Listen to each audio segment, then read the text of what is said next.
तो नमस्कार दोस्तों, आप सभी का हमारे YouTube चैनल में हार्दिक स्वागत है। आज की इस वीडियो में हम बात करने जा रहे हैं मियां जुल्फा नाम की इस एक तरह से मूवी के बारे में, जो कि हमें नेटफ्लिक्स पर देखने को मिली है। टोटल इस मूवी की लेंथ के बारे में बात की जाए तो 2 घंटे इस मूवी की लेंथ है। रेटिंग की बात की जाए तो टोटल इस मूवी की जो रेटिंग है IMDb अभी तक आई है 4.2 की है 10 में से, जो कि बहुत कम है। साथ ही साथ रेड टमाटोज़ की बात की जाए तो महज 15% इसकी रेटिंग है। तो आज हम इसी मूवी के बारे में आपको सारी कुछ जानकारी देने वाले हैं। सबसे पहले story, pre production, releasing, casting के बारे में आपको सारी कुछ जानकारी देंगे। तो वीडियो को लाइक कर दे, चैनल पर नए हो तो चैनल को सब्सक्राइब कर ले, बेल आइकन दबा कर से ऑल पर सेट कर ले, ताकि हमारी जितनी भी अपकमिंग वीडियोज है उन सभी का नोटिफिकेशन आप तक पहुँचता रहे। तो इसके बारे में अब हम जानना चालू करते हैं। मेया कुल्पा 2024 की अमेरिकी कानूनी थ्रिलर फिल्म है जो टाइलर पेरी द्वारा लिखित और निर्देशित है। फिल्म में केली रोलैंड एक आपराधिक बचाव वकील की भूमिका निभाती हैं, जो एक कलाकार ट्रेवेंटे रोड्स द्वारा अभिनीत का मामला उठाती है, जिस पर अपनी प्रेमिका की हत्या का आरोप है।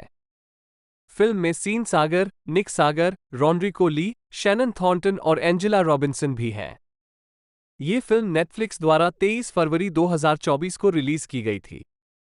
कथानक: वकील मिया हापर अपने पति कार्ल हॉथोर्न के साथ वैवाहिक संकट का सामना कर रही हैं। संकट तब उत्पन्न हुआ जब मिया को पता चला कि उसका पति कॉफी शॉप में किसी अन्य महिला का हाथ पकड़ रहा था, जो उसकी बचपन की दोस्त थी, जिसे उसकी मां पसंद करती थी। मिया के पति को 8 महीने पहले एनेस्थीसियोलॉजिस्ट की नौकरी से निकाल दिया गया था, क्योंकि वह नशीली दवाओं के प्रभाव में था और काम करते समय नशे में था। मिया ने एक ग्राहक के रूप में कलाकार ज़ाइर मलॉय को लिया, जिस पर अपनी प्रेमिका की हत्या का आरोप है, और उस पर कार्ल के भाई, जिला अटॉर्नी रे हॉथोर्न द्वारा मुकदमा चलाया जा रहा है। अपनी बैठकों के दौरान मलॉय ने मिया को बहकाना शुरू कर दिया, जो अपने ग्राहक की मासूमियत या अपराध को समझने के लिए मनोवैज्ञानिक युक्तियों की एक श्रृंखला के माध्यम से कोशिश कर रही है।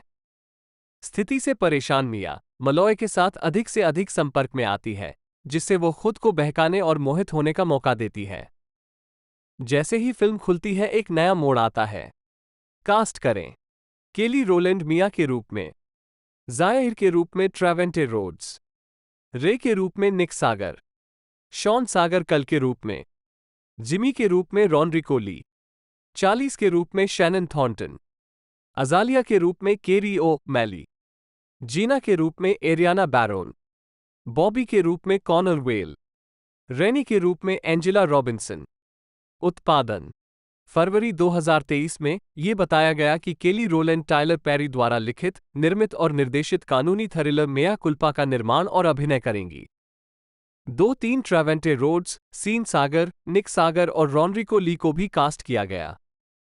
4 मुख्य फोटोग्राफी 6 मार्च 2023 को अटलांटा में टाइलर पेरी स्टूडियो में शुरू हुई, 5 शिकागो में कुछ दिनों के बाद, और 26 मार्च को समाप्त हुई। 6-7 रिलीज: मी कुल्पा का प्रीमियर 15 फरवरी 2024 को न्यूयॉर्क शहर के पेरिस थिएटर में हुआ। 8 इसे नेटफ्लिक्स द्वारा 23 फरवरी 2024 को रिलीज किया गया। 9 स्वागत: समीक्षा एग्रीगेटर वेबसाइट रॉटन टोमाटोज पर 14 आलोचकों में से 21% समीक्षाएं सकारात्मक हैं, जिनकी औसत रेटिंग 3.5/10 है। 10 मेटाक्रिटिक, जो एक भारित औसत का उपयोग करता है, ने 4 आलोचकों के आधार पर फिल्म को 100 में से 35 का स्कोर दिया, जो आमतौर पर प्रतिकूल समीक्षाओं को दर्शाता है। 11 न्यूयॉर्क टाइम्स की लिसा कैनेडी ने फिल्म का वर्णन जानबूझकर की गई उत्तेजक, निश्चित रूप से मूर्खतापूर्ण थ्रिलर के रूप में किया है। लेखक ने प्रतिबिंबित किया कि रोलैंड एक मूर्ख महिला की भूमिका निभाने के कृतघ्न कार्य के लिए प्रतिबद्ध है, जबकि रोड्स ज़ाइर के साथ बहुत कुछ नहीं कर सकते, जिसका प्रभाव मोहक की तुलना में अधिक सपाट है। 12 वैरायटी के मुर्दा अल्फाडल ने लिखा है कि कई लोग इसे श्लोक के रूप में लिखेंगे, और फिर भी एक फिल्म निर्माता के बारे में कुछ सराहनीय है जो जानता है कि उसके दर्शक क्या चाहते हैं। भले ही रोलैंड और रोड्स में कोई केमिस्ट्री नहीं है और दृश्य वास्तविक जीवन से मिलता जुलता कुछ भी नहीं दिखाते हैं, एडफेडल ने पुष्टि की कि फिल्म पेरी के काम से परिचित किसी भी व्यक्ति के लिए काम करनी चाहिए। 13 टाइलर पेरी, जन्म एमिट पेरी जूनियर, 13 सितंबर 1969, एक अमेरिकी अभिनेता, फिल्म निर्माता और नाटककार हैं। वो माबेल मेडिया सिमंस के निर्माता और कलाकार हैं, जो एक सख्त बुजुर्ग महिला हैं, और उनके भाई जो सिमंस और उनके भतीजे ब्रान सिमंस का किरदार भी निभाते हैं। 2, 3, 4 पेरी की फिल्मों की शैली रूढ़िवादी फिल्म निर्माण तकनीकों से लेकर लाइव स्टेज नाटकों की फिल्माई गई प्रस्तुतियों तक भिन्न होती है, जिनमें से कई को बाद में फीचर फिल्मों में रूपांतरित किया गया है। मीडिया की पहली उपस्थिति शिकागो में आयोजित पेरी के नाटक I can do bad all bye my self 1999 में थी। पेरी ने 1990 और 2000 के दशक की शुरुआत में कई मंचीय नाटक लिखे और निर्मित किए। उनका सफल प्रदर्शन 2005 में film diary of a mad black woman से आया, जिसे उन्होंने इसी नाम के अपने स्टेज प्ले के रूपांतरण के रूप में लिखा और निर्मित किया था। उन्होंने कई टेलीविजन श्रृंखलाएं भी विकसित की, विशेष रूप से टायलर पेरी की हाउस ऑफ पाई ने, जो 2006 से 2012 तक टीबीएस पर 8 सीजन तक चली। 2011 में फोर्ब्स ने उन्हें मनोरंजन में सबसे अधिक भुगतान पाने वाले व्यक्ति के रूप में सूचीबद्ध किया। मई 2010 और मई के बीच 130 मिलियन डॉलर की कमाई की। 2011-5-2012 में पेरी ने ओपरा विनफ्रे और उसके ओपरा विनफ्रे नेटवर्क OWN के साथ एक विशेष बहुवर्षीय साझेदारी की। इस सौदे में द हैव्स और द हैव नॉट्स जैसी स्क्रिप्टेड परियोजनाएं शामिल थीं। 2019 में उन्होंने बीईटी के लिए राजनीतिक ड्रामा श्रृंखला द ओवल का निर्माण किया। अपने स्वयं के प्रोडक्शन के अलावा पेरी को Star Trek 2009, Alex cross 2012, gone girl 2014, teenage mutant Ninja turtle, out of the shadows 2016, vice 2018 सहित कई हॉलीवुड फिल्मों में काम किया गया है। Way who wish me dead 2021 और डोंट लुक अप 2021। पेरी ने द स्टार 2017 और पॉ पेट्रोल द मूवी 2021 जैसी एनिमेटेड फिल्मों के लिए आवाज अभिनय भी किया है। पेरी की फिल्मों और शो ने कुल मिलाकर $660 मिलियन से अधिक की कमाई की है और उनकी कुल संपत्ति अनुमानित $1 बिलियन है।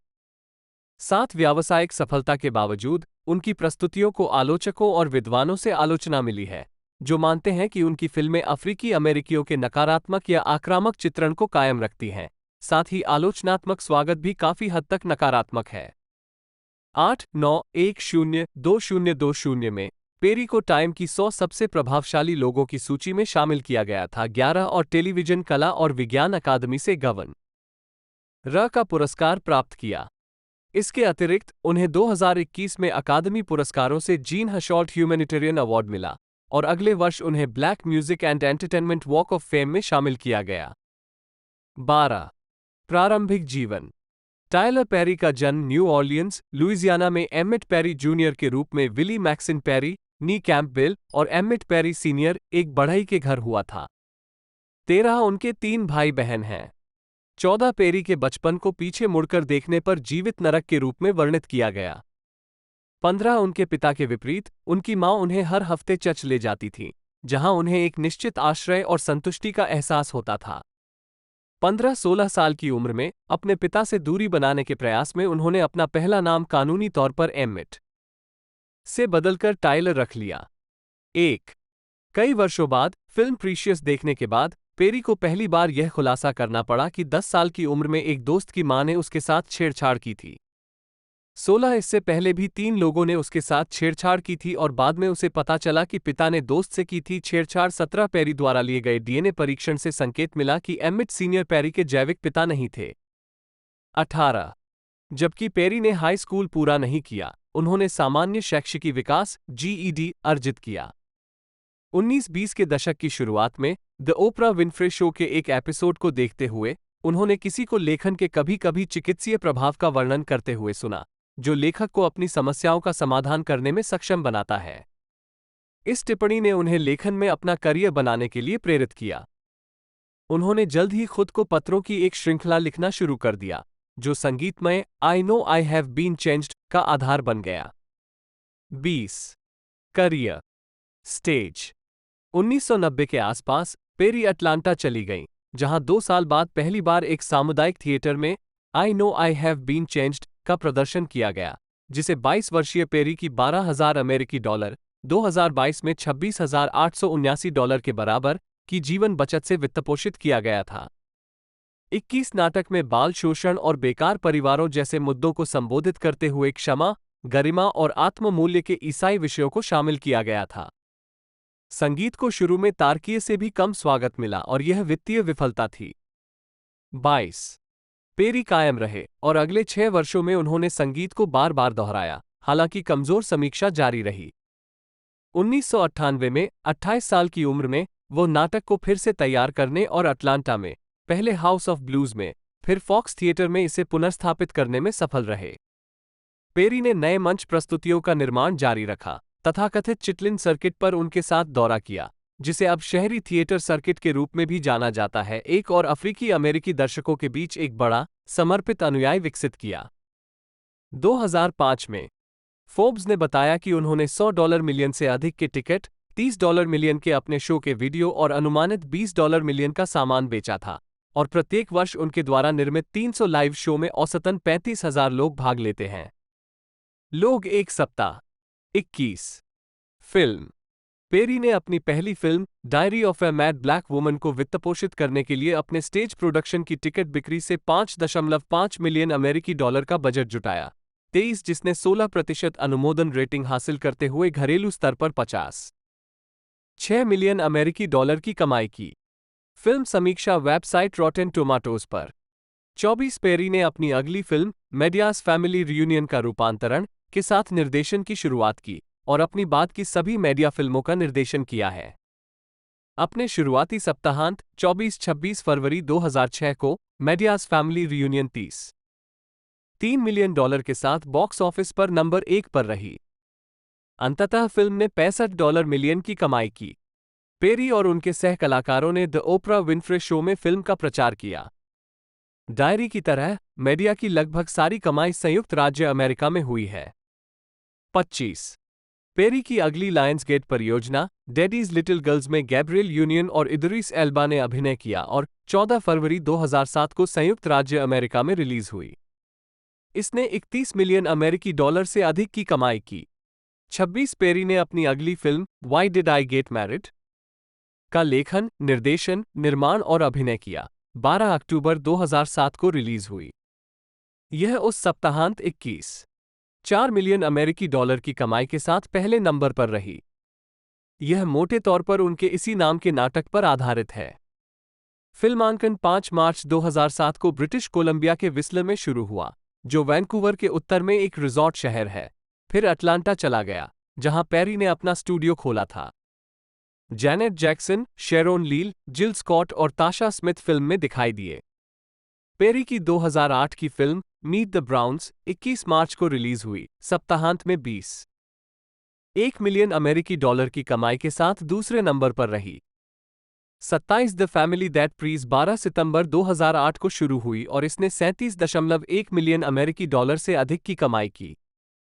28 मीडिया गोज टू जेल 20 फरवरी 2009 को पहले नंबर पर रही, जिसने 41 मिलियन अमेरिकी डॉलर की कमाई की और अब तक की सबसे बड़ी ओपनिंग बन गई। लायंसगेट एंटरटेनमेंट के साथ पेरी की यह 7वीं फिल्म थी।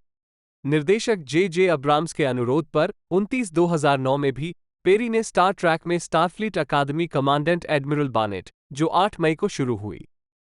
यह उनकी अपनी परियोजनाओं के अलावा उनकी पहली फिल्म उपस्थिति थी। पेरी ने इसके बाद I can do bad all bye my self 2009 में लेखन, निर्देशन और अभिनय किया। ये फिल्म उनके मीडिया चरित्र पर आधारित थी। ये पेरी की 8वीं फिल्म थी और यह बॉक्स ऑफिस पर नंबर 1 भी बनी। 30/2009 में पेरी ने ओपरा विनफ्रे के साथ मिलकर सफायर के उपन्यास पुश पर आधारित फिल्म प्रीशियस पेश की। 31 मैंने भी शादी क्यों की? मैंने शादी क्यों की अगली कड़ी 2 अप्रैल 2010 को सिनेमाघरों में प्रदर्शित हुई। इसमें जैनेट जैक्सन, ताशा स्मिथ, जिल स्कॉट और मलिक योबा शामिल थे। फिल्म ने घरेलू स्तर पर 60 मिलियन अमेरिकी डॉलर की कमाई की। शुरुआती सप्ताहांत में 29 मिलियन अमेरिकी डॉलर की कमाई की। 82वें अकादमी पुरस्कार समारोह 2010 में पेरी ने एंटोजेक शेंच की 1975 की choreography for coloured girls who have considered suicide when the rainbow is nth का फिल्म रूपांतरण निर्देशित किया, जो 5 नवंबर 2010 को सिनेमाघरों में रिलीज हुई थी। 33वां stage show Madea's big happy family में दिखाई दिए, जो एक स्टेज प्ले के रूप में अमेरिका का दौरा किया और 2011 में पेरी द्वारा लिखित, निर्देशित और अभिनीत एक फिल्म के रूप में रिलीज हुई। मीडियाज बिग हैप्पी फैमिली के फिल्म संस्करण ने बॉक्स ऑफिस पर 25.8 मिलियन अमेरिकी डॉलर की कमाई की और दूसरे स्थान पर रही। 34 लायंसगेट के साथ पेरी की अगली फिल्म गुड डीड्स थी, जिसमें पेरी ने मुख्य किरदार वेस्ली डीड्स की भूमिका निभाई है। गुड डीड्स एक रोमांटिक ड्रामा फिल्म है जो पेरी द्वारा लिखित, निर्देशित और अभिनीत है। ये फिल्म 24 फरवरी 2012 को रिलीज हुई थी। ये पेरी द्वारा निर्देशित और अभिनीत 11 फिल्मों में से 10वीं है। फिल्म को समीक्षा एग्रीगेटर रॉटन टोमाटोज द्वारा 29% रेटिंग प्राप्त हुई और बॉक्स ऑफिस पर 15.5 मिलियन अमेरिकी डॉलर की कमाई के साथ खुली। 35 फिल्म में Thandie Newton, Rebecca Romijn, Gabrielle Union, Eddie Cibrian, Jamie Kennedy, Phylicia Rashad और अन्य भी शामिल हैं। 36 जून 2011 तक पेरी की फिल्मों ने दुनिया भर में 500 मिलियन अमेरिकी डॉलर से अधिक की कमाई की थी। 37 पेरी की media witness protection media franchise के भीतर उनकी 7वीं फिल्म 29 जून 2012 को रिलीज हुई थी। पेरी ने एलेक्स क्रॉस नामक श्रृंखला की एक नई फिल्म के लिए मॉर्गन फ्रीमैन से जेम्स पैटरसन के एलेक्स क्रॉस की भूमिका संभाली। 38 फिल्म जो 19 अक्टूबर 2012 को प्रदर्शित हुई, समीक्षकों और दर्शकों द्वारा इसकी आलोचना की गई, जिसमें रॉटेन टोमाटोज का स्कोर क्रमशः 11% और 47% सकारात्मक था, और यह बॉक्स ऑफिस बम बन गई। 39 उनके प्रदर्शन ने निर्देशक डेविड फिंचर का ध्यान आकर्षित किया, जिन्होंने बाद में पेरी को अपनी 2014 की थ्रिलर गॉन गर्ल में बेन एफ्लेक, रोसमंड पाइक और नील पैट्रिक हैरिस के साथ सह अभिनीत किया। पेरी ने 29 मार्च 2013 को अपनी 13वीं film Temptation confessions of a marriage counsellor उनके 2008 के इसी नाम के नाटक पर आधारित रिलीज की। फिल्म में Lance Gross, Jurnee Smollett, Brandy Norwood, Robbie Jones, Vanessa L Williams शामिल हैं और किम कार्दशियन। उन्होंने 10 मई 2013 को रिलीज हुई टाइलर पेरी प्रेजेंट्स पीपल्स का निर्माण किया। 40 व 13 दिसंबर 2013 को रिलीज हुई ए मीडिया क्रिसमस के साथ बड़े पर्दे पर लौटे। 41 पेरी ने film the single moms club का निर्देशन किया, जो रिलीज हुई 14 मार्च 2014। उनकी पहली एनिमेटेड फिल्म मेडियास टफ लव 20 जनवरी 2015 को डीवीडी पर रिलीज हुई थी। 2016 में पेरी ने teenage mutant Ninja turtle out of the shadows में वैज्ञानिक बैक्स्टर स्टॉकमैन की भूमिका निभाई। 42 जनवरी 2016 के मध्य में पेरी ने अपनी 17वीं फिल्म की शूटिंग शुरू की और मीडिया फ्रेंचाइजी के भीतर 9वीं फिल्म बू एक मीडिया हैलोवीन फिल्म 21 अक्टूबर 2016 को रिलीज हुई थी। इसका सीक्वल बू 2 ए मीडिया हैलोवीन अक्टूबर 2017 में रिलीज हुई थी। पेरी ने ओपरा विनफ्रे के साथ द स्टार नामक अपनी पहली कंप्यूटर एनिमेटेड फिल्म में अपनी आवाज दी थी, जो यीशु के जन्म पर आधारित है। सोनी पिक्चर्स एनिमेशन द्वारा विकसित ये फिल्म 17 नवंबर 2017 को रिलीज हुई थी। 43 फिल्म साझेदारी और वितरण पेरी की फिल्में लायंस गेट एंटरटेनमेंट द्वारा सह निर्मित और वितरित की जाती हैं। वो कॉर्पोरेट नाम टाइलर पेरी फिल्म्स के तहत पूर्ण कॉपीराइट स्वामित्व रखता है और सभी शीर्षकों के सामने अपना नाम रखता है। 44 पेरी की फिल्में उत्तरी अमेरिका के बाहर बहुत सीमित रूप से रिलीज हुई हैं, लेकिन मई 2010 में लायंसगेट ने यूनाइटेड किंगडम में अपनी फिल्में रिलीज करने की योजना की घोषणा की। 45 टेलीविजन कार्यक्रम पेरी ने लंबे समय तक चलने वाले sitcom Tyler Perry house of Payne का निर्माण किया, जो 21 जून 2006 से 10 अगस्त 2012 तक 8 सीजन तक चला। श्रृंखला में 3 पीढ़ियों के अफ्रीकी अमेरिकी परिवार का अनुसरण किया गया। इस शो में परिवार के सदस्यों के विश्वास और प्रेम के साथ गंभीर, सच्चे जीवन के संघर्षों को प्रदर्शित किया गया। ये शो 2006 के वसंत में 10 शो पायलट के रूप में चला। सफल पायलट रन के बाद पेरी ने टीबीएस के साथ 200 मिलियन अमेरिकी डॉलर 100 एपिसोड के सौदे पर हस्ताक्षर किए। 6 जून 2007 को टाइलर पेरी के हाउस ऑफ पेने के पहले 2 एपिसोड टीबीएस पर चले। उच्च रेटिंग प्राप्त करने के बाद हाउस ऑफ पाइने ने प्रसारण सिंडिकेशन में प्रवेश किया। दूसरा सीजन शुरू होने से पहले दिसंबर 2007 तक पुनः दौड़ें खेली गईं। पेरी ने सिटकॉम मीट द ब्राउन्स का लेखन, निर्देशन और निर्माण भी किया, जिसका प्रीमियर 7 जनवरी 2009 को टीबीएस पर हुआ और 18 नवंबर 2011 को समाप्त हुआ। 46 ओपरा के साथ स्वामित्व और साझेदारी 2009 में पेरी ने ओपरा विनफ्रे और ली डेनियल के साथ सफायर के उपन्यास पुश पर आधारित प्रेशियस का सह निर्माण किया। फिल्म का निर्देशन डैनियल्स ने किया था और इसमें गैबोरे सिदिबे और मो निक ने अभिनय किया था। फिल्म का प्रचार करते समय ओपरा ने एक साक्षात्कारकर्ता से कहा, मुझे लगता है कि पेरी मजबूत, अश्वेत महिलाओं द्वारा पाले पोसे गए। और वो जो कुछ भी करता है वो वास्तव में उसी का जश्न मनाने के लिए है। मुझे लगता है कि मीडिया वास्तव में यही है का एक संकलन, वे सभी मजबूत अश्वेत महिलाएं जिन्हें मैं जानता हूं और शायद आप भी जानते हैं। और इसलिए ये काम करता है क्योंकि लोग खुद को देखते हैं। 47 2 अक्टूबर 2012 को पेरी ने ओपरा विनफ्रे और उसके ओपरा विनफ्रे नेटवर्क ओन के साथ एक विशेष बहुवर्षीय साझेदारी की। ये साझेदारी बड़े पैमाने पर स्क्रिप्टेड टेलीविजन को ओन में लाने के उद्देश्य से थी। पेरी को इस विभाग में पिछली सफलता मिली थी। 6 टाइलर पेरी की फॉर बेटर और वर्स उनकी film why did I get married पर आधारित है। और मैंने भी शादी क्यों की 25 नवंबर 2011 को टीबीएस पर प्रीमियर हुआ। श्रृंखला को फरवरी 2013 में टीबीएस द्वारा रद्द कर दिया गया था, लेकिन तीसरे सीजन के लिए ओडब्लूएन द्वारा पुनर्जीवित किया गया था, जो 18 सितंबर 2013 को शुरू हुआ। 48-49 पेरी की 2 अन्य टेलीविजन सीरीज ओन पर प्रदर्शित हुईं। 1 घंटे तक चलने वाली soap opera drama series the Haves and the Have Nots और sitcom Love Thy Neighbor. The Haves and the Have Nots का प्रीमियर 28 मई 2013 को हुआ और 8 सीजन के बाद 20 जुलाई 2021 को इसकी श्रृंखला पूरी हुई। 50 इस कार्यक्रम को ओपरा विनफ्रे ने अपने नेटवर्क के लिए सफलता लाने का श्रेय दिया और एक मेजबान के लिए दरवाजा खोल दिया। अन्य उच्च श्रेणी के नाटकों को अपने पास रखें। अपनी श्रृंखला के दौरान the Haves and the Have knots ने ओन प्रसारण स्टेश न के लिए कई नील्सन रेटिंग उच्चतम प्राप्त की। 29 मई 2013 को यह बताया गया कि the Haves and the Have knots ने ओन के लिए एक नया रिकॉर्ड बनाया, जिसने अब तक की सबसे अधिक रेटिंग प्राप्त की।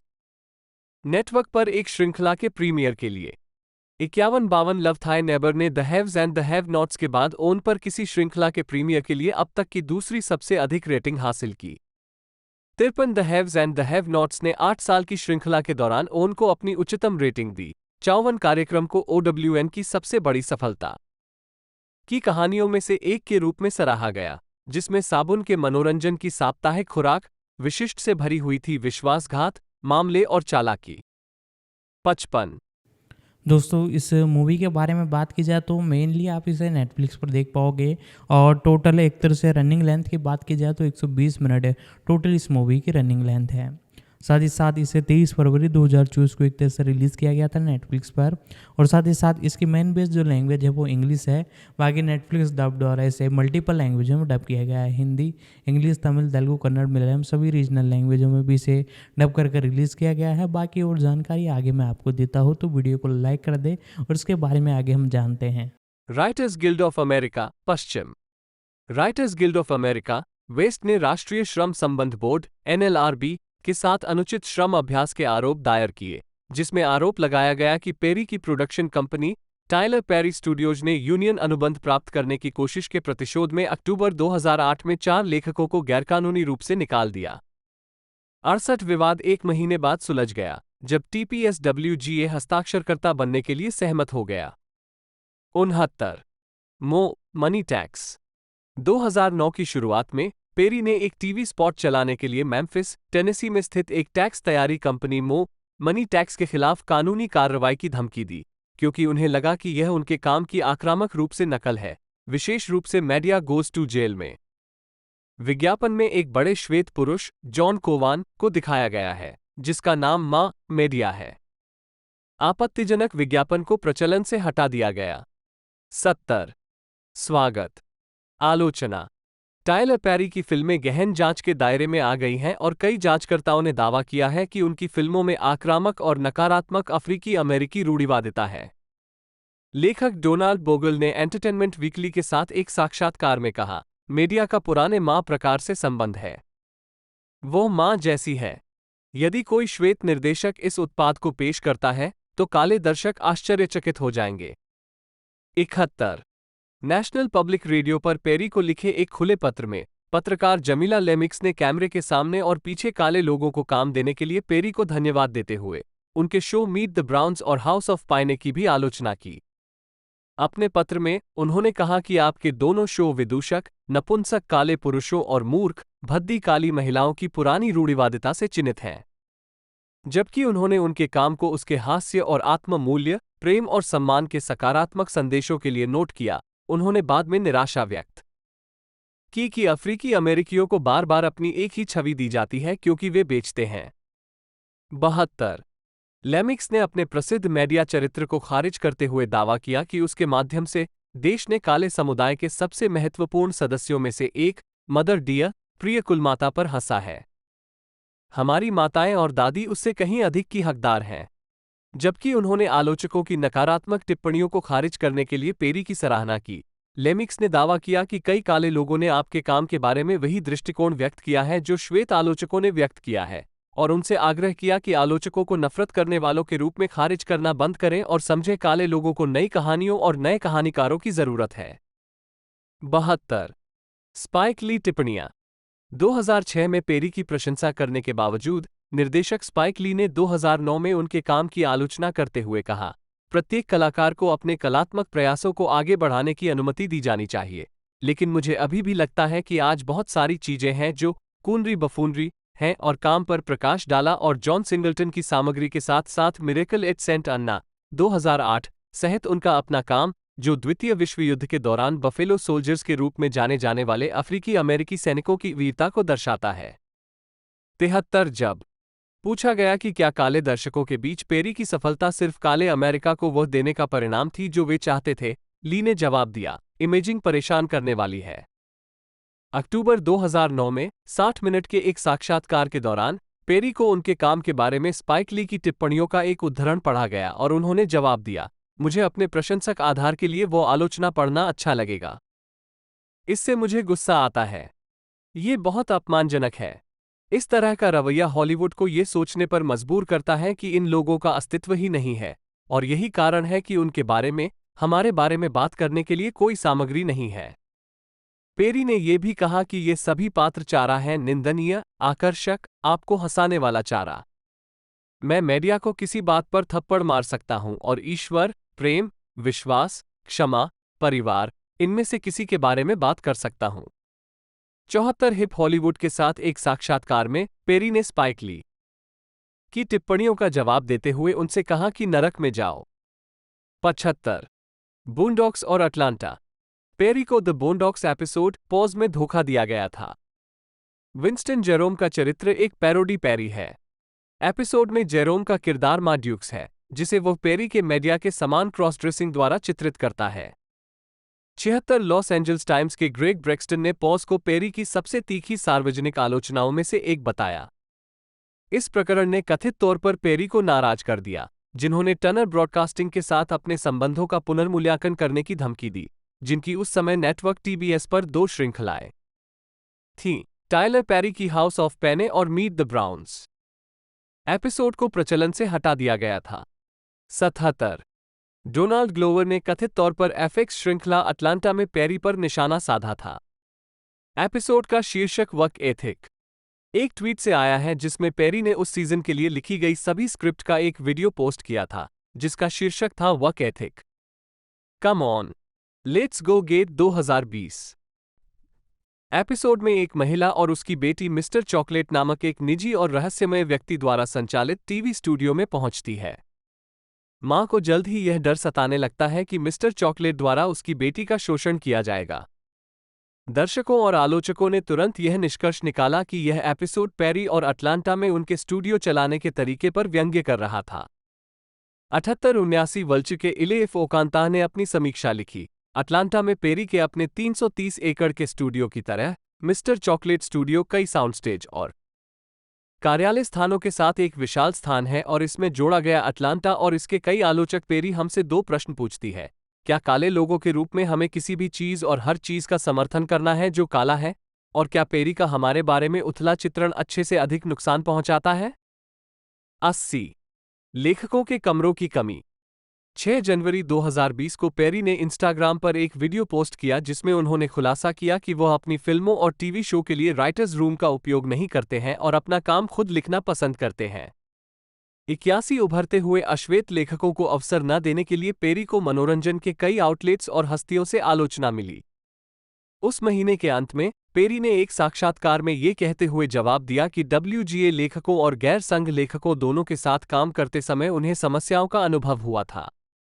उनका दावा है कि WGA लेखक ऐसी स्क्रिप्ट प्रस्तुत करेंगे जिन्हें कई बार भुगतान पाने के लिए दोबारा लिखने की आवश्यकता होगी। उन्होंने ये भी कहा कि गैर संघीय लेखकों को गुणवत्ता के उनके मानकों को पूरा करने के लिए संघर्ष करना पड़ा और वो उनके द्वारा लिखी गई हर एक स्क्रिप्ट से नाखुश थे क्योंकि वे आवाज से बात नहीं कर रहे थे। 82 टाइलर पेरी के लिए समर्थन। द ग्रियो और MSNBC के गोल्डी टेलर ने 21 अप्रैल 2011 को NPR ऑल थिंग्स कंसिडर्ड साक्षात्कार में पेरी के लक्षित दर्शकों के बारे में कहा, मुझे नहीं लगता कि टाइलर पेरी टूरे से बात कर रहे हैं। मुझे नहीं लगता कि वो मुझसे बात कर रहे हैं, लेकिन मुझे पता है कि वो मेरी माँ, मेरी बहन, मेरे चचेरे भाइयों से सीधे बात कर रहे हैं और उनकी ज़रूरत के समय उनसे मिल रहे हैं, और यही कला और फिल्म निर्माण है। 83 अपने हफिंगटन पोस्ट संपादकीय में समाजशास्त्री शाइनी ली ने पेरी को आज के सबसे नवोन्मेषी फिल्म निर्माताओं में से एक बताया है। 84 व्यक्तिगत जीवन। Perry Janet Jackson, Will Smith और ओपरा विनफ्रे की अच्छी दोस्त हैं। 85 पेरी एक ईसाई है। 86 उनके काम के कई विषय धर्मशास्त्र और सामाजिक व्यवहार को प्रतिबिंबित करते हैं जो मुख्य रूप से काले चर्च संस्कृति का संकेत देते हैं, जैसे कि उनके मंच और स्क्रीन दोनों में कई दृश्य जो चर्च सेटिंग्स और पूजा शैलियों को दर्शाते हैं जो आमतौर पर मुख्य रूप से अफ्रीकी अमेरिकी चर्चों में पाए जाते हैं, सुसमाचार संगीत और कलाकारों के प्रदर्शन सहित। 87 2007 में पेरी ने अटलांटा के बकहेड के पेस पड़ोस में 17 एकड़ की संपत्ति 88 खरीदी। 90 मई 2016 में उन्होंने $17.5 मिलियन में घर बेच दिया, जो जॉर्जिया की राजधानी में एक निजी घर के लिए अब तक का सबसे बड़ा सौदा था। 91 2013 में उनकी कंपनी ETPC LLC ने डगलस काउंटी, जॉर्जिया के न्यू मैनचेस्टर, जॉर्जिया क्षेत्र में लगभग 1100 एकड़ 4.5 किलोमीटर 2 जमीन खरीदी। 92 20 जुलाई 2009 को पेरी ने फिलाडेल्फिया दिवस शिविर के 65 बच्चों को वॉल्ट डिज्नी वर्ल्ड का दौरा करने के लिए प्रायोजित किया, ये पढ़ने के बाद कि पेंसिल्वेनिया के हंटिंगटन वैली में एक उपनगरीय तैराकी क्लब, वैली स्विम क्लब ने उन्हें छोड़ दिया था। 93 उन्होंने अपनी वेबसाइट पर लिखा, मैं चाहता हूं कि वे जानें कि हर बुराई के लिए जो कुछ लोग आप पर हमला करेंगे, लाखों लोग हैं जो उनके लिए कुछ दयालु करेंगे। 94 8 दिसंबर 2009 को पेरी की मां, विली मैक्सिन पेरी, का 64 वर्ष की उम्र में एक बीमारी के बाद निधन हो गया। 95-96 वो साउथ वेस्ट अटलांटा में रहता है और काम करता है जहां वो टाइलर पेरी फिल्म और टीवी स्टूडियो संचालित करता है। 97 अगस्त 2010 में ये बताया गया कि उन्होंने जॉन्स क्रीक के अटलांटा उपनगर में 58 एकड़ की संपत्ति डीन गार्डन्स खरीदी थी। उन्होंने मौजूदा 32,000 वर्ग फुट 3,000 मीटर 2 हवेली को तोड़ दिया और संपत्ति पर एक नया पर्यावरण अनुकूल घर बनाने की योजना बनाई, लेकिन कभी नहीं बनाया। 98 30 नवंबर 2014 को पेरी की पार्टनर गेलिला बेकेले ने अपने बेटे अमन को जन्म दिया। 101 दिसंबर 2020 में पेरी ने घोषणा की कि वो सिंगल बैचलर है। 102 सितंबर 2017 में पेरी ने लॉस एंजल्स में एक गेटेड समुदाय, मुलाहोलैंड एस्टेट्स में एक घर खरीदा। 103 संपत्ति खरीदने के 9 महीने बाद पेरी ने संपत्ति $15.60 मिलियन में बेच दी। 104 पेरी के पास व्योमिंग और बहामास दोनों में अवकाश संपत्तियां हैं। 105 7 मार्च 2021 को Prince Harry, Duke of Sussex और मेघन, डचेस ऑफ ससेक्स ने टेलीविजन साक्षात्कार ओपरा में मेघन और हैरी के साथ सार्वजनिक रूप से खुलासा किया कि पेरी ने 3 महीने के लिए प्रारंभिक सुरक्षा और आवास प्रदान किया, जिससे जोड़े को कनाडा से कैलिफोर्निया में सुरक्षित रूप से स्थानांतरित होने की अनुमति मिली। मार्च 2020 में उनकी ब्रिटिश शाही सुरक्षा वापस लेने के बाद 106-107 पेरी उनकी बेटी, ससेक्स की राजकुमारी लिलीबेट के गॉडफादर भी हैं। 108 स्टीफन ट्विच बॉस की मृत्यु के बाद पेरी ने अपने इंस्टाग्राम अकाउंट पर एक वीडियो अपलोड किया जहां उन्होंने अवसाद से अपने संघर्ष के बारे में बात की और खुलासा किया कि अपने करियर की शुरुआत से पहले उन्होंने कई बार आत्महत्या का प्रयास किया था। 109 उड़ान के अपने डर पर काबू पाने के लिए पेरी ने उड़ान प्रशिक्षण सबक लिया और एक निजी पायलट प्रमाणपत्र प्राप्त किया। वह सिरस टी विमान उड़ाता है। 2010 2012 हियर आई एम और द एक्स फैक्टर यूके। 2010 में केली रोलैंड ने आई हॉट माई गर्लफ्रेंडर्स नामक एक चैरिटी लॉन्च की, जो आत्मसम्मान, तिथि हिंसा की रोकथाम, सामुदायिक सेवा, संयम, खेल, नशीली दवाओं, शराब, धूम्रपान से बचाव, मोटापा, विकलांगता और शिक्षा पर केंद्रित है।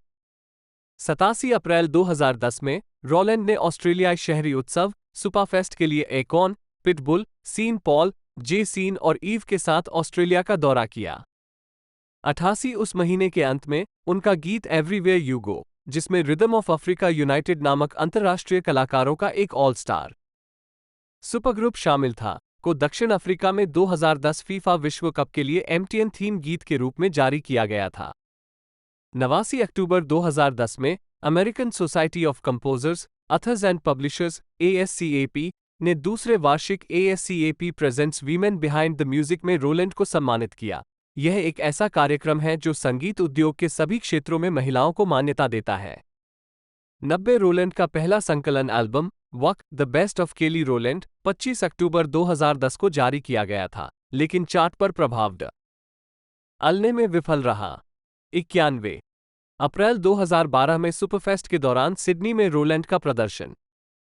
जनवरी 2011 में रोलैंड ने नेली के साथ गॉन में दोबारा काम किया, जो उनके 2002 के सफल सहयोग डिलेमा की अगली कड़ी थी। 92 रिलीज होने पर गाना डिलेमा की सफलता को दोहराने में विफल रहा। अप्रैल 2011 में रोलैंड इतालवी डीजे एलेक्स गॉडिनो के एकल व्हाट ए फीलिंग में दिखाई दिए, जो यूके में एक और शीर्ष 10 हिट बन गया। इस दौरान रोलैंड का प्रेमी और भावी पति टिम वेदरस्पून उसका प्रबंधक बन गया। 93 मूल रूप से 2010 में रिलीज के लिए निर्धारित रोलैंड का तीसरा studio album here I am 26 जुलाई 2011 को संयुक्त राज्य अमेरिका में रिलीज किया गया था। एल्बम ने अपने पहले सप्ताह में 77,000 प्रतियां बेची। 94 और R&B hip hop album chart में शीर्ष पर पहुंच गया। 95-96 हियर आई एम ने सफल मुख्य एकल कमांडर का निर्माण किया, जो यूरोप के कई चार्टों में शीर्ष 10 में पहुंचा, और यूके के शीर्ष 10 एकल डाउन फॉर वाटवर का निर्माण किया। इसमें लिल वेन के साथ एक और सफल एकल मोटिवेशन भी शामिल था, जो लगातार 7 हफ्तों तक R&B हिप हॉप गाने चार्ट में शीर्ष पर रहा और recording industry association of America RIA द्वारा डबल प्लैटिनम प्रमाणित किया गया। 4-2-9-7-9-8 मोटिवेशन ने 2011 सोल ट्रेन म्यूजिक अवार्ड्स में वर्ष का सर्वश्रेष्ठ गीत जीता। 99 और 2012 बिलबोर्ड म्यूजिक अवार्ड्स में शीर्ष R&B सॉन्ग 100 और सर्वश्रेष्ठ रैप के लिए ग्रैमी अवार्ड नामांकन प्राप्त किया। सुंग सहयोग 101 रोलैंड डिडी की महिलाओं की खुशबू एम्प्रेस का चेहरा था, जो उनके पुरुषों की खुशबू आई एम किंग की महिला समकक्ष थी। 102 वह घड़ी निर्माता कंपनी TW स्टील की विश्वव्यापी राजदूत भी थी। 103 रोलैंड का दूसरा संकलन album playlist the very best of केली रोलैंड 18 अक्टूबर 2011 को जारी किया गया था, लेकिन चार्ट को प्रभावित करने में विफल रहा। उन्होंने केली रोलैंड के साथ सेक्सी एब्स शीर्षक से अपनी पहली फिटनेस DVD भी जारी की। 104 उस वर्ष बाद में ये पुष्टि की गई कि Rowland the X factor UK की 8वीं श्रृंखला के जज के रूप में डैनी मिनोग की जगह लेंगे। उनके साथ लुई वॉल्श, गैरी बार्लो, जिन्होंने साइमन कोवेल की जगह ली, और तुलिसा, जिन्होंने चेरिल कोल की जगह ली। 105 अमेलिया लिली सहित गर्ल्स श्रेणी में रोलैंड की फाइनलिस्ट टीम एक श्रृंखला में तीसरे स्थान पर रही। रोलैंड को बाद में उस जज के रूप में भी उजागर किया गया जिसने लड़कियों के समूह लिटिल मिक्स का गठन किया था। 106 एक विरोधाभासी कार्यक्रम के कारण रोलैंड 2012 में 9वीं श्रृंखला के लिए नहीं लौटे और उनकी जगह द एक्स फैक्टर USA के पूर्व जज निकोल शेरजिंगर ने ले ली। 107 8 फरवरी 2012 को आयोजित संगीत में काली महिलाओं के कार्यक्रम के दौरान एसेंस पत्रिका ने रोलैंड और संगीत कार्यकारी सिल्विया रोन को संगीत में उनके योगदान के लिए सम्मानित किया। 108 अप्रैल 2012 में रोलैंड ने शहरी उत्सव सुपरफेस्ट के लिए Ludacris, Chris Brown, Trey Songz, T-Pain, Ice Cube, Lupe Fiasco और बिग सीन के साथ ऑस्ट्रेलिया का दौरा किया। 109 उसी महीने वो romantic comedy think like a man में ब्रेंडा की सहायक भूमिका निभाकर बड़े पर्दे पर लौटी। 110 फिल्म, जिसमें Michael Ealy, Jerry Ferrara, Meagan Good, Regina Hall और केविन हॉट भी थे, ने अमेरिकी बॉक्स ऑफिस पर शीर्ष स्थान हासिल किया और $91.5 मिलियन की कमाई की। 111 रोलैंड ने think like a man soundtrack के लिए फ्यूचर और बे मेजोर के साथ नीड ए रीजन रिकॉर्ड किया। 112 जून 2012 में रोलैंड लोकप्रिय रम ब्रांड बकार्डी का चेहरा बन गया। रोलैंड और German production team project B ने बकार्डी गीत बकार्डी फीलिंग समर ड्रीमिन पर फिर से काम किया और ब्रांड को बढ़ावा देने में मदद करने के लिए एक संगीत वीडियो जारी किया। 114 अगस्त 2012 में रोलैंड जेसन डेरुलो के साथ ऑस्ट्रेलियाई talent show everybody dance now के पहले सीजन में डांस मास्टर बन गए। 115 खराब रेटिंग के कारण चौथे एपिसोड के बाद शो रद्द कर दिया गया। 116 2013-2014 टॉक ए गुड गेम और द एक्स फैक्टर यूएसए। जनवरी 2013 में डेस्टिनीज चाइल्ड ने लव सॉन्ग्स नामक एक संकलन एल्बम जारी किया, जो उनके पिछले एल्बमों के रोमांस थीम वाले गीतों का संग्रह था। साथ ही नया रिकॉर्ड किया गया गीत न्यूक्लियर भी था। 117 3 फरवरी 2013 को न्यू ऑर्लियंस में मर्सिडीज बेंज सुपरडोम में आयोजित Super Bowl XLVII half time show में बेयोंसे के प्रदर्शन के दौरान रोलैंड और Michelle Williams Bootylicious independent women के प्रदर्शन के लिए मंच पर उनके साथ शामिल हुए और single ladies put a ring on it. 118 24 फरवरी 2013 का रोलैंड ने Kristin Chenoweth, Lara Spencer, Robin Roberts और जेस कैगल के साथ 85वें अकादमी पुरस्कार के लिए अकादमी पुरस्कार प्री शो की सह मेजबानी की। मई 2013 में ये घोषणा की गई थी कि रोलैंड अपने तीसरे और अंतिम सीजन के लिए द एक्स फैक्टर यूएसए में जज के रूप में एले रीड की जगह लेगा, जिसमें साइमन कोवेल, डेमी लोवोटो और साथ ही नए जज पॉलिना रूबियो, जो ब्रिटनी स्पीयर्स की जगह ले रहे थे, शामिल होंगे। रोलैंड के 25 से अधिक के फाइनलिस्ट, जिनमें जेफ गड भी शामिल थे, इस अंतिम सीजन में उपविजेता रहे। द एक्स फैक्टर यूएसए में जज के रूप में रोलैंड को द एक्स फैक्टर यूके की तुलना में अधिक सफलता और लोकप्रियता मिली। उस महीने के अंत में रोलैंड ने लिटिल रॉक, आर्कनसास में रिवरफेस्ट 2013 में एक सहायक हेडलाइनिंग एक्ट के रूप में प्रदर्शन किया। रोलैंड ने अपने चौथे studio album Talk a Good game को बढ़ावा देने के लिए द ड्रीम के साथ सह प्रमुख दौरे लाइट्स आउट टूर पर शुरुआत की। 119 पूर्व शीर्षक ईयर ऑफ द वुमन। 120 यह एल्बम 18 जून 2013 को अमेरिका में जारी किया गया था। यूनिवर्सल मोटाउन और यूनिवर्सल रिपब्लिक को बंद करने और मोटाउन रिकॉर्ड्स और रिपब्लिक रिकॉर्ड्स को पुनर्जीवित करने के यूनिवर्सल म्यूजिक ग्रुप के फैसले के बाद ये रिपब्लिक रिकॉर्ड्स के साथ रोलैंड की पहली रिलीज है। टॉक अ गुड गेम की पहले सप्ताह में 68,000 प्रतियां बिकी और यह बिलबोर्ड 200 पर चौथे नंबर पर पहुंच गया, जो अमेरिका में रोलैंड का तीसरा शीर्ष 10 एल्बम बन गया। 121 एल्बम का मुख्य एकल किसेस डाउन लो यूएस R&B हिप हॉप गाने चार्ट पर एक मध्यम सफलता थी और 500,000 से अधिक प्रतियों की बिक्री के लिए RIA द्वारा स्वर्ण प्रमाणित किया गया था। दूसरा और अंतिम एकल डर्टी लॉन्ड्री था। दिसंबर 2013 में रोलैंड बेयोंस की ग्रोन वुमन में दिखाई दिए। संगीत वीडियो और बेयोंसे के सुपरपावर संगीत वीडियो में विलियम्स के साथ और उसी ट्रैक पर सहायक गायन प्रदान किया, जो उनके स्वशीर्षक 5वें स्टूडियो एल्बम से लिया गया था। 122 फरवरी 2014 में रोलैंड को जो के एकल लव एंड सेक्स पार्ट 2 में दिखाया गया था। 123 मार्च 2014 में उन्हें कॉस्मेटिक कंपनी कैरिस का प्रवक्ता नामित किया गया था। 124-26 मार्च 2014 को हफपोस्ट लाइव के साथ एक साक्षात्कार के दौरान रोलैंड ने खुलासा किया कि उन्होंने अपने 5वें स्टूडियो एल्बम की रिकॉर्डिंग शुरू कर दी है और कहा कि नया संगीत, जिसमें हॉर्न, ड्रम और बांसुरी शामिल हैं, डायना रॉस सहित प्रतिष्ठित महिला गायकों से प्रभावित थे। 125 रोलैंड ने साक्षात्कार में ये भी घोषणा की कि उसने रिपब्लिक रिकॉर्ड्स छोड़ दिया है और कहा कि उसे बस एक नई शुरुआत की जरूरत है। 125 जून 2014 में रोलैंड और बेयोंसे को विलियम्स के एकल से यस में दिखाया गया था। 126 उसी महीने उनका गाना द गेम और उसका संगीत वीडियो 2014 फीफा विश्व कप के लिए पेप्सी के विजुअल एल्बम में दिखाई दिया, जिसका शीर्षक beats of the beautiful game था। 127 19 जुलाई 2014 को रोलैंड को उनके मिक्सटेप वीक आफ्टर नेक्स्ट 128 के एड्रियन मार्सेल के गीत हनी और ब्यू वालिस के गीत लव स्टैंड स्टिल में दिखाया गया था। 129 रोलैंड ने यू आर माई स्टार गीत में पृष्ठभूमि गायन में भी योगदान दिया, जो टैंक के 2014 एल्बम स्ट्रॉन्गर से रिलीज हुआ पहला एकल था। 130,131। कैलेंड्रिया ट्रेने रोलैंड एक, जन्म 11 फरवरी 1981, एक अमेरिकी गायिका, अभिनेत्री और टेलीविजन हस्ती हैं।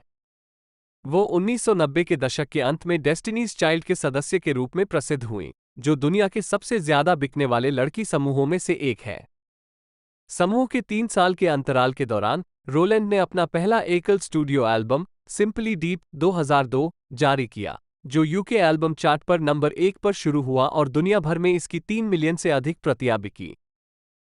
इसमें बिलबोर्ड हॉट 100 नंबर 1 एकल डिलेमा नेली के साथ ही यूके के शीर्ष 5 हिट स्टोल और कैंट नोबडी शामिल थे। रोलैंड ने फ्रेडी बनाम जेसन 2003 और द सीट फिलर 2005 में अभिनय के साथ अभिनय में भी कदम रखा। 2006 में डेस्टिनीज चाइल्ड के विघटन के बाद रोलैंड ने अपना दूसरा स्टूडियो एल्बम मिस केली 2007 जारी किया, जिसने अंतर्राष्ट्रीय शीर्ष 10 हिट लाइक दिस, ईव की विशेषता और वक का निर्माण किया।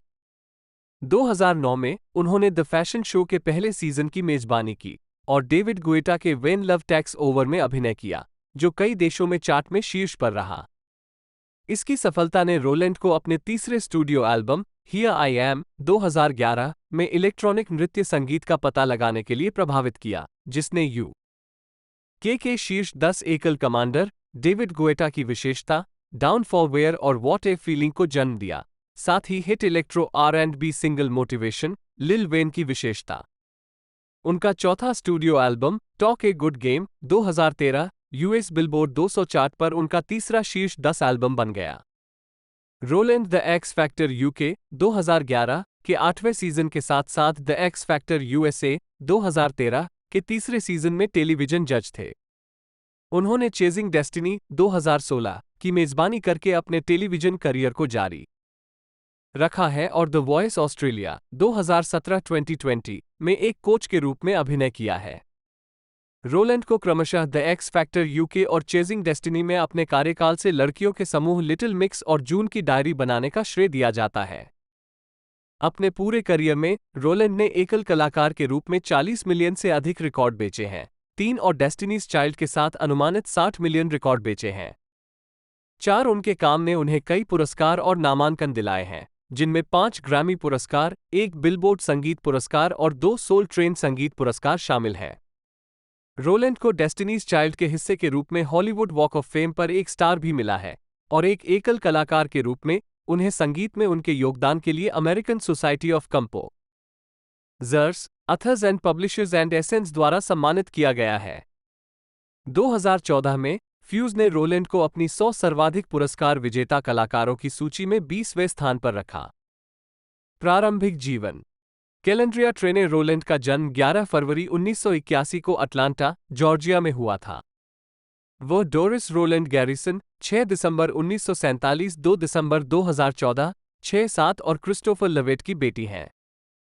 उसका एक बड़ा भाई है जिसका नाम ऑरलैंडो है।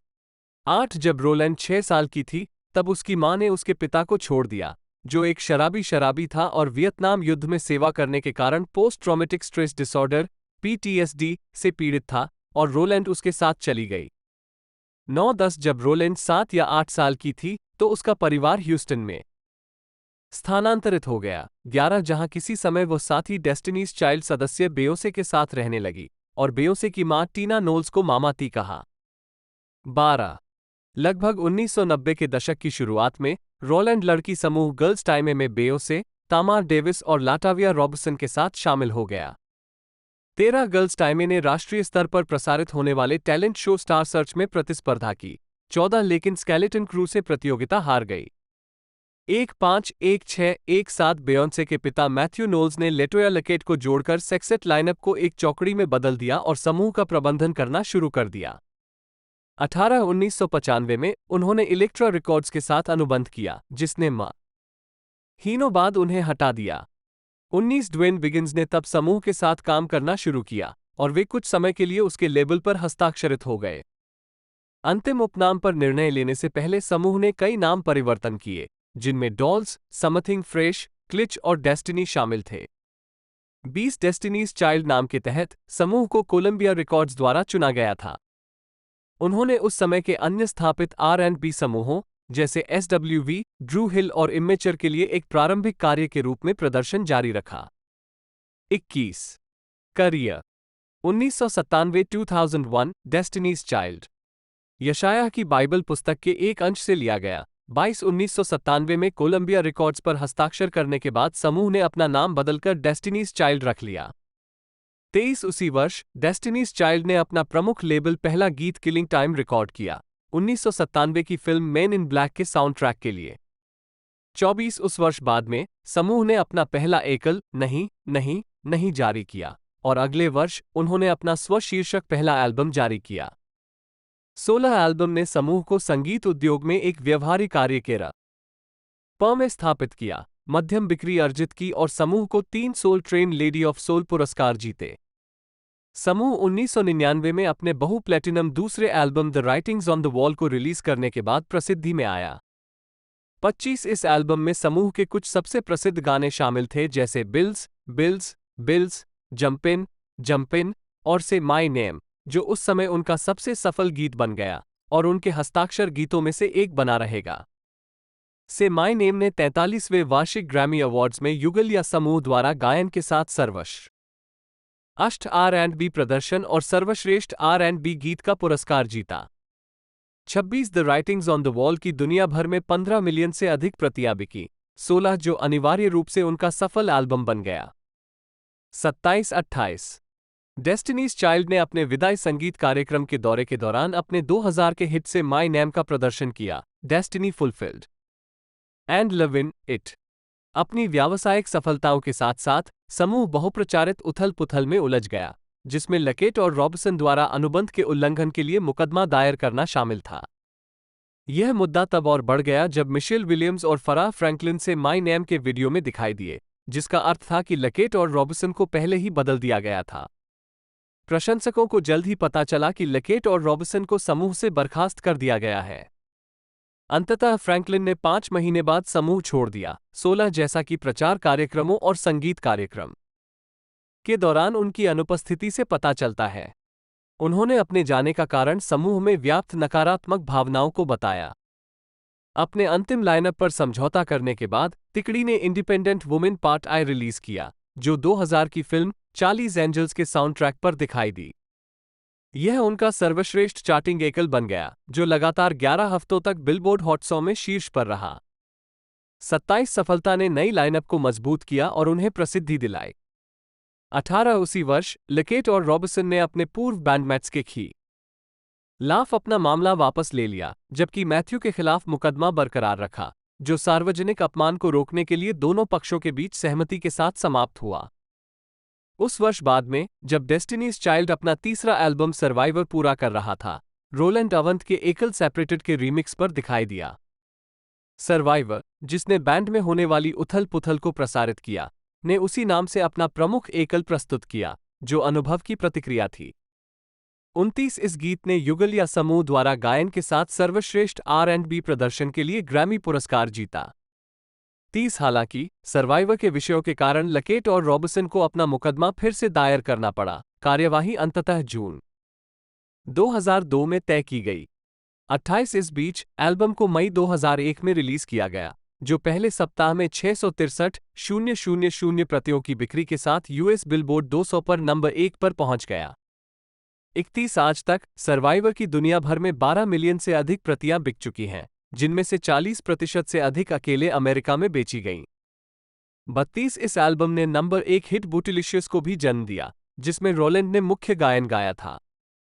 2002 में अपने remix album this is the remix को रिलीज करने से पहले समूह ने एकल परियोजनाओं का आगे बढ़ाने के लिए अपने अस्थायी ब्रेकअप की घोषणा की। 33 2002-2006 डिलेमा, सिंपली डीप और डेस्टिनी फुलफिल्ड। मई 2003 में रोलैंड। 2002 में रोलैंड को नेली के एकल डिलेमा में दिखाया गया था, जिसने इस जोड़ी को सर्वश्रेष्ठ रैप संग सहयोग के लिए ग्रैमी अवार्ड जीता था।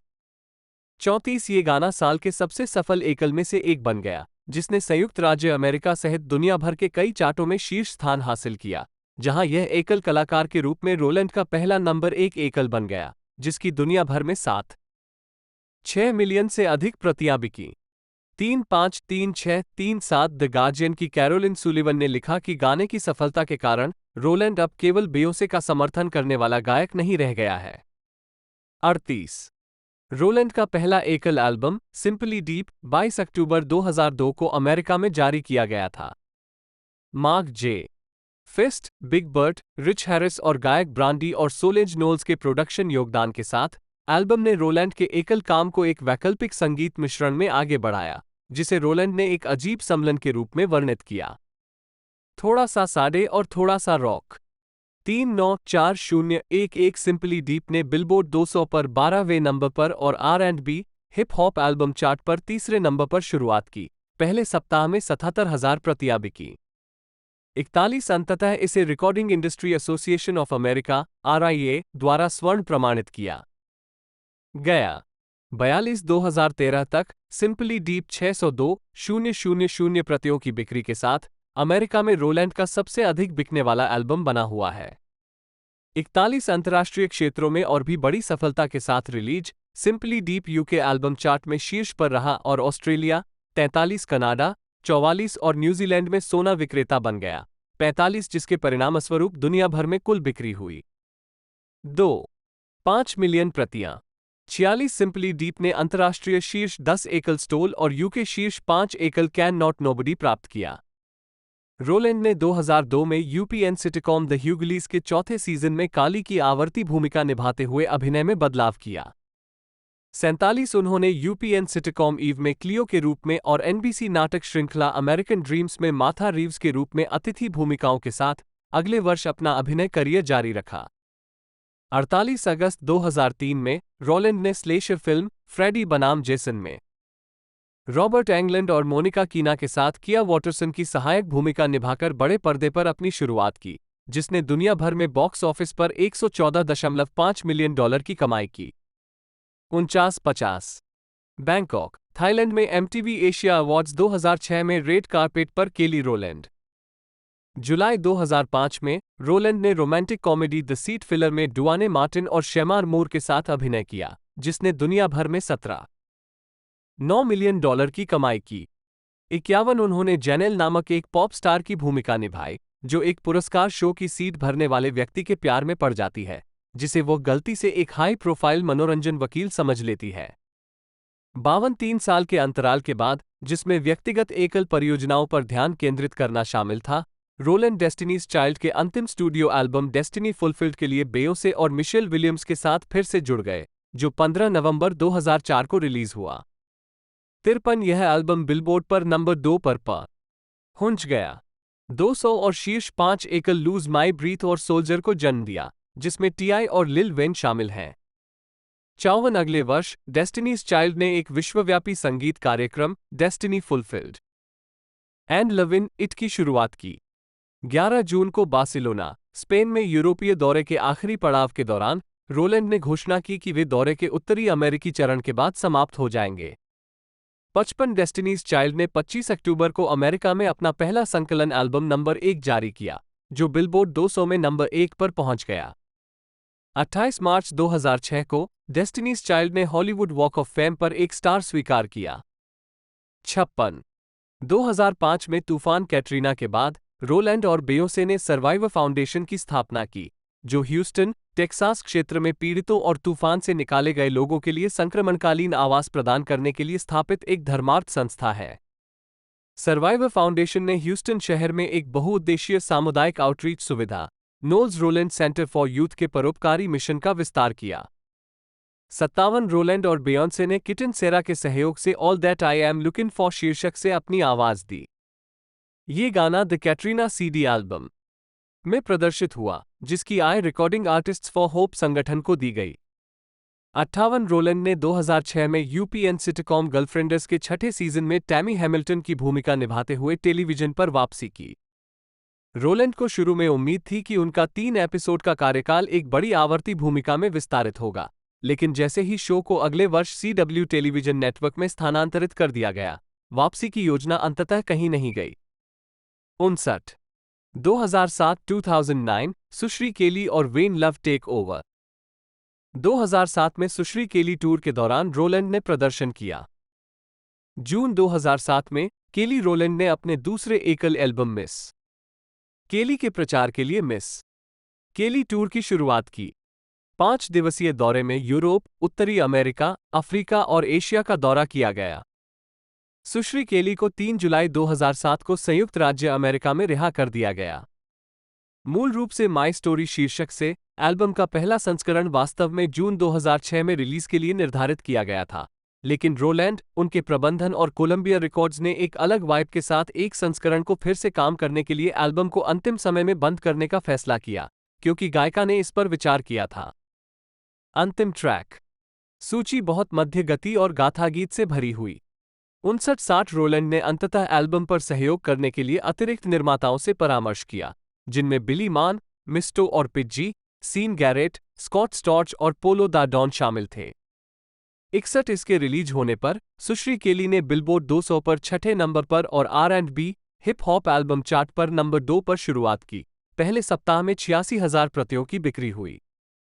62 अमेरिका के बाहर एल्बम सिंपली डीप की सफलता को दोहराने में व्यापक रूप से विफल रहा। यूके को छोड़कर हाँ, ये 37वें नंबर पर खुला। सभी चार्टों में से अधिकांश में मुश्किल से शीर्ष 40 तक पहुंच सका। 63 सुश्री केली ने यूके की शीर्ष 5 हिट लाइक दिस, जिसमें ईव भी शामिल है, के साथ साथ अंतर्राष्ट्रीय शीर्ष 10 हिट वक को भी शामिल किया। जुलाई 2007 में रोलैंड ने BET प्रेजेंट्स केली रोलैंड शीर्षक से अपनी पहली DVD जारी की, जो सुश्री केली की रिलीज का जश्न मनाती है और एल्बम के निर्माण, डेस्टिनीज चाइल्ड के साथ उनके समय के फुटेज, लाइव प्रदर्शन और संगीत वीडियो के बारे में रोलैंड के साथ एक साक्षात्कार पेश करती है। 64-65 एल्बम की धीमी बिक्री के बाद इसे 25 मार्च 2008 को मिस केली देव डिलक्स शीर्षक से एक विस्तारित नाटक EP के रूप में फिर से जारी किया गया। पहले अप्रकाशित बॉबी वोमैक कवर डेलाइट, एक ट्रेवी मैककॉय के साथ सहयोग ने EP के प्रमुख एकल के रूप में काम किया और यूके में इसे मध्यम सफलता मिली। 63 2007 में रोलैंड ने जेसिका सिम्पसन जैसे सितारों और ग्रे द एनाटमी के कलाकारों के साथ हस्ताक्षरित गुलाबी गुडी आउचलेस ब्रशों को eBay पर नीलामी के लिए उपलब्ध कराया था, जिसकी सारी आय स्तन कैंसर जागरूकता के लिए दी गई थी। 66 इसके अलावा गायक ने कान्ये वेस्ट, नेली फर्टाडो और स्नूप डॉग के साथ मिलकर एक और eBay नीलामी के लिए नाइके स्नीकर डिजाइन किया। सारी आय एड्स जागरूकता के लिए खर्च की गई। 67 अक्टूबर 2007 में रोलैंड ने HBO की कॉमेडी श्रृंखला सेक्स एंड द सिटी के 2008 फिल्म रूपांतरण में कैरी ब्रैडशॉ के सहायक लुइस की भूमिका के लिए ऑडिशन दिया। अंततः ये भूमिका जेनिफर हडसन को मिली।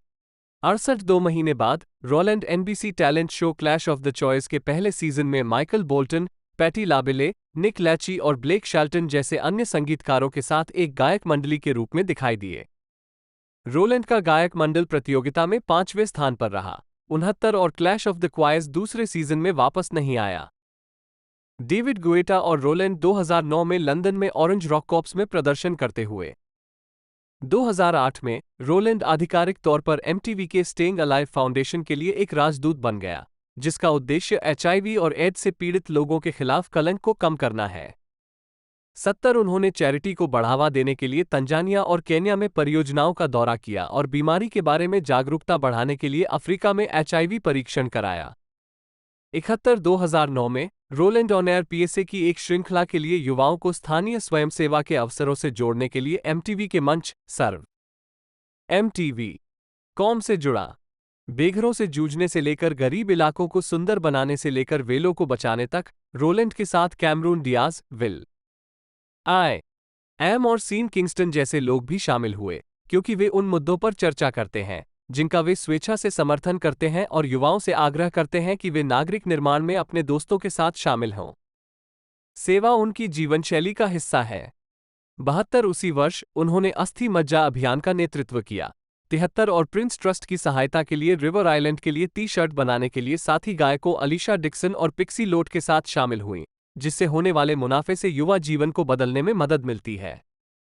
74 जनवरी 2009 में रोलैंड ने बेयोंसे के पिता मैथ्यू नोल्स के साथ अपने पेशेवर रिश्ते को समाप्त कर दिया, जिन्होंने तब से उसके करियर का प्रबंधन किया था जब वो डेस्टिनीज चाइल्ड की सदस्य थी। नोल्स ने जोर देकर कहा कि निर्णय में कोई दुश्मनी शामिल नहीं थी और स्वीकार किया कि रोलैंड हमेशा नोल्स परिवार का हिस्सा रहेगा। 75 फिर 2 महीने बाद रोलैंड ने घोषणा की कि उसने कोलंबिया रिकॉर्ड्स छोड़ दिया है और कहा कि उसे अपने आराम क्षेत्र के बाहर नई दिशाओं, नई चुनौतियों और नई स्वतंत्रता का पता लगाने की आवश्यकता महसूस हुई। 76 एंटरटेनमेंट वीकली के साथ एक साक्षात्कार में रोलैंड ने कहा कि लेबल ने उसका अनुबंध समाप्त कर दिया क्योंकि सुश्री केली व्यावसायिक रूप से सफल नहीं थी। 77 बाद में उन्होंने यूनिवर्सल मोटाउन रिकॉर्ड्स के साथ अनुबंध किया। 78 तो दोस्तों आज की इस वीडियो में हमने इस ज़बरदस्त मूवी के बारे में आपको सारी कुछ जानकारी बताई। तो यदि आपको वीडियो अच्छी लगी हो तो वीडियो को लाइक कीजिएगा, चैनल को सब्सक्राइब कीजिएगा, बेल आइकन दबाकर इसे ऑल पर सेट कर लीजिएगा ताकि हमारे जितनी भी अपकमिंग वीडियोज़ है वो आप तक पहुँचती रहे। तो आज की इस वीडियो में इतना ही, मिलते हैं अगले वीडियो में।